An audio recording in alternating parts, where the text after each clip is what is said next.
వెన్నప్పాలు చూసారు కదా ఎలా గుండె అయిపోయాయి. నెయ్యి ఎక్కువ అయిపోవడాన్ని ఇలా గుండె అయిపోయాయి. దానికోసమని మనం ఏం చేయాలంటే వరిపిండిలోను వాటర్ కలిపేసి, అంటే తిక్కుగా కాకుండా పల్చగా కలపాలి వాటర్. దానిలో ఇలా డిప్ చేసి ఇలా ముంచుకొని తీసి వేసుకుంటే నీట్గా వచ్చేస్తాయి. ఇదిగో మేము అలా చేసాము, చక్కగా వచ్చాయి. మళ్ళీను సంక్రాంతి కదా, పిండి వంటలు చేసుకునేటప్పుడు ఎవరికైనా సరే కాస్త ఇలాగా హెచ్చు తగ్గులు ఉంటాయి కదా, ఉపయోగపడుతుందని యూట్యూబ్లో పెడుతున్నాను.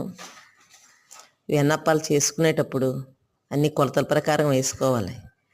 ఈ కొత్త బియ్యం కానీ లేదంటే ఈ కోటా రైస్ కానీ నైట్ నానబెట్టేసిన తర్వాత ఉదయాన్నే అవి నీరంతా పోయేలా ఆరబెట్టేసి అది ఆడించేసుకుంటే పిండి పట్టేస్తే మెత్తగా స్మూత్గా వస్తాయి. అలాంటి పిండితో వెన్నప్పాలు ఎవరికైనా యూజ్ అవుతుంది.